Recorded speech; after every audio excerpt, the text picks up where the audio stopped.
covers all things Bay Area sports for the San Francisco Standard, does a great job with that. And we'll start, TK. Good morning to you, and I appreciate you doing this for us today here on 95.7 The Game. You sat down with Joe Lacob, kind of came out of nowhere there, so I'll start there, TK. Were you surprised you were able to get that reservation with Joe Lacob on the TK podcast? He usually will do it with me once in off season. You kind of have to wait till I think the standard understanding is it will be after everything happens, and it just happened to be a lot later this year because there's a certain player who took a long time to decide who had the Warriors potentially on his list. So, no, I mean, obviously these things take communication, and we're just waiting for the LeBron thing to happen. And then once the LeBron thing happened and we could fit it around other schedules, that's when I usually talk to Lacob, and that's when it came down. It's he doesn't want to do it in the middle of everything. I get it because he could affect what happens when you're talking to the owner in the middle of the off-season movement. So basically waited till the end. They might make one or two more moves. I don't think it's going to be anything major. We've seen what's happened lately, but that's the explanation for the timing of it. TK, you're the man. Always a pleasure. Great work with Lake. Well, I just got to ask you this because you've covered Steph Curry his whole career and you've watched Joe Lacob build this dynasty. Let me ask you this, TK, just from a fan standpoint, and I think Pete Franklin, fan is short for fanatic. Joe didn't understand why some fans are maybe a bit uneasy or a little more. Do you understand maybe why a Warrior fan, here after the last couple of seasons might be, I don't want to say upset, but basketball disappointed? Sure, absolutely. I mean, it's fair to expect the most. This team has set a high standard. Steph Curry is still playing great basketball when he's been healthy. Certainly missed a lot of games last season. We'll see at 38. I get that part of it. I get the anxiety. One way I answer it, though, is, it's just weird to me that so many people are so much more upset about this than Steph Curry himself, who is presumably about to sign a new contract with the Warriors, who's in all these, he's not making the decisions. He doesn't want to make the decisions, but they explain to him what's going on. And if he's upset about what they've done, he certainly hasn't uttered that, and he has a chance to show it by either signing or not signing an extension late August, September. I think he's going to do it. So I get it. There's certainly, this is a area that is used to championships. I get it. That's no problem with that. Expectations are what they are. You don't want to be on a team that doesn't have high expectations. That means you stink. But I do think the overarching shrieking, fretting over this is often just do something, just do something, just do something. At some point, you can't just do anything. They did trade for Jimmy Butler not that long ago. I know people don't care, but it did happen. He got hurt. I generally understand what they've done. Now, they probably could have traded Kuminga earlier. They could have done some other things. All those things are arguable. I will certainly point out some things that they could have done differently. Most of it has been done rationally, though. I would say all of it. Sometimes you rationally make a decision that's good, and you rationally make a decision that doesn't turn out so well. They've spent money. They've tried to trade draft picks in deals that they've really wanted, and not just do it just to do it.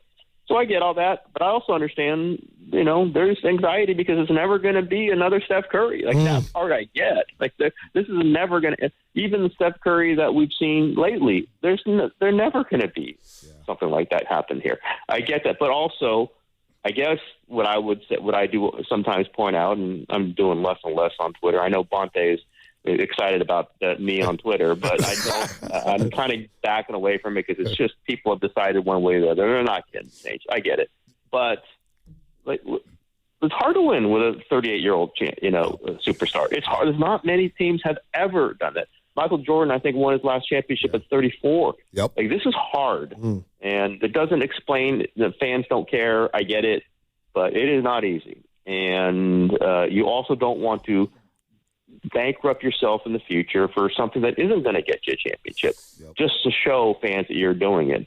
Now, if Steph said, I need this to happen, I think they'd do it. I think they should do it. He's not saying that. He's saying, I want you to make smart trades. I get it. I understand what's been on the table. Let's just say it's been reported, theorized, that it was taking 4 first-round picks to get Jaylen Brown. That's what the Celtics wanted. I would not have signed off for 4 first-round picks for Jaylen. You're trading your entire future for Jaylen Brown. Now, maybe that would have led to LeBron James too. I don't know. Maybe you have to factor that in. But some of this stuff, 3 or 4 first-round picks for Trey Murphy, It's a lot, I get that. So if they go through this and they don't make another trade by next year, I think a lot of this anxiety will have played out, and I would get it. Like, they have proven, though, that they've been able to make some big moves. There's still a window to do this. They do have this expiring, $100 million expiring. They do have the draft. I know fans have heard this. Yep. That part I totally understand. But if you're listening to them, you're listening to around the league, they're trying, and I think they're going to do something maybe by February or at least at the latest by next July. Evaluate it by that. And, again, I keep going back to the person who would have the most at stake in this is Steph Curry himself. And Steph Curry is generally, from everything that we hear, generally understanding of what they're going through. They did get Jimmy Butler. And again, I do say this a lot, but it's true. Like, the people who are the most angry about this, like, oh, yeah, Jimmy Butler. Yeah, anybody would have got Jimmy Butler. Yeah. And anyone did not get Jimmy Butler. Yep. They got Jimmy Butler. There was a lot of risk involved. It was a first-round pick, and it worked out, and then he got hurt. Like, sometimes that happens. So I totally get the anxiety. I totally get the emotion. At some point, though, it can't just be abject panic 24/7, and it is often with the Warriors, abject panic 24/7. And I'm gonna debate that part of it. Well, it's funny, TK. We're talking to Tim Kawakami at the SF Standard. Does a great job covering all Bay Area sports. It's funny you mentioned Twitter because I've been thrown into that boat alongside Nick Friedel with you, TK, as guys who, you're just on the payroll. You're talking for Lacob. You're talking. All what you just said is so logical. Next year, you're going to have all this money on the books. And one thing we know about this ownership group, they will spend money. They've tried to spend money. Hell, they spend, $80 billion on Kelly Oubre Jr. because they were trying to make the playoffs that year because Klay tore his Achilles. I mean, so Twitter's just, you're so right. Yeah. It's not black. It's not black or white. It's no gray area. If they were laying down, it would be a lot worse than this. I'll put it that way. No doubt. And it hasn't been as effective as it should have been. 100% on that. But some of that happens when you trade for Jimmy Butler when he's 35. But I would agree with trading for Jimmy Butler when he was 35. So people can rip me all they want. They love ripping me. Fine. It is always my fault, of course. But the rational part of this is it's hard to do this with aging super. It's hard to do it with super. TK, there's never been a team. TK, there's never been a team with three players over the age of 35 that's won a championship in the NBA. It's never been done. It's hard. It's really hard. But just look at the guys in their primes right now. Jokic has won once. SGA won once. Maybe he'll win more. He's won once. Jason Tatum and Jaylen Brown together won once. It's not easy. Again, if you're a fan, you don't have to accept that. I get it. High standards are high standards. Steph Curry is an incredible player, and you would love to see him play deep in the playoffs. But it is not easy to do this. And sometimes when you get frantic to try to do it immediately, you screw up the now because you can't get it done, and you screw up the future. And that's what they're trying to do, that balance. If there's an all-in move to do, I think they'll do it. If they don't do it, certainly are there to be criticized. And if we hear about it, we know about something that they could have done that really you feel would have tilted everything, totally different story. But, man, I know they were in on Kawhi, absolutely in on Kawhi in February. And maybe that wouldn't have been a good trade, right? I mean, maybe it wouldn't have been, but they were. So let's play it out. I just think, the now stuff, which happens in every sport, it has to happen now or else it doesn't matter. And whatever happened 2 days ago doesn't matter because it has to happen now. That part of it I'm always going to push back against because it's not rational. And fandom isn't rational, but I don't have to be irrational with them. Yeah, no doubt. I mean, the Jimmy trade, everybody loved it. They got to the second round of the playoffs. Yes. Steph tweaks his hamstring in game one, 13 minutes into game one, that second round series against Minnesota. And everybody was loving the Jimmy Butler trade. Now it's funny, you come full circle a year later in 2026, and anybody could have got Jimmy. You're so right about that. Real quick, TK, before we let you go, how would you assess Dunleavy's job so far as a GM of the Golden State Warriors? Not easy. You come into a situation, Steve Kerr's here, Stephen Curry's here, Draymond Green's here. You got to move Poole, obviously, with that slot and the things that happened in that locker room with Jordan Poole and Draymond Green. But how would you assess his job so far as a GM of the Golden State Warriors? I think he's been solid, but, one of the reasons why Bob Myers isn't the GM anymore is because he didn't want to do this because it was going to be so hard. And you haven't had top picks. His 11th pick with Jackson Vandenberg is the highest. We'll see how that works. It looks pretty good right now. But it's been the unwinding of some things and some, moving some things around. Butler was almost almost an all-in move, still holding back some picks. Let's see what he does with these picks. It's still TBD overall, but it's been 3 years. I think it's been solid. The older players riding with it, that's a big bet this year. Bring Horford back, Melton back. We know there's a lot of risks there. You don't know when Butler's going to be back 100%. Lake, one thing I disagree with, Lacob is talking about Moody's going to be back for sure. I don't know that this season. It's a very serious injury. I think you can't count on him being back in a major way at all this season. Maybe I'm wrong. Maybe he'll prove me wrong.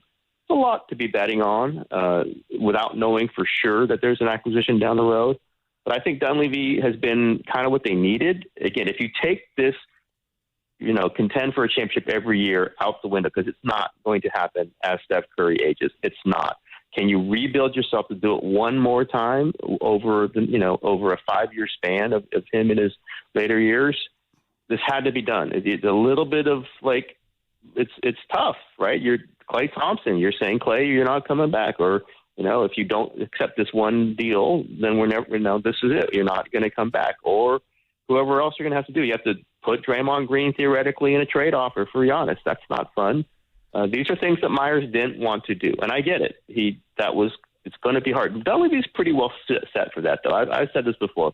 He's much more calculating. He's much cooler. He's just not a guy that you're going to see emote too much. Although I was a little surprised at this recent press thing where he was pretty transparent. It was like, we got a lot of things that we can trade. We do.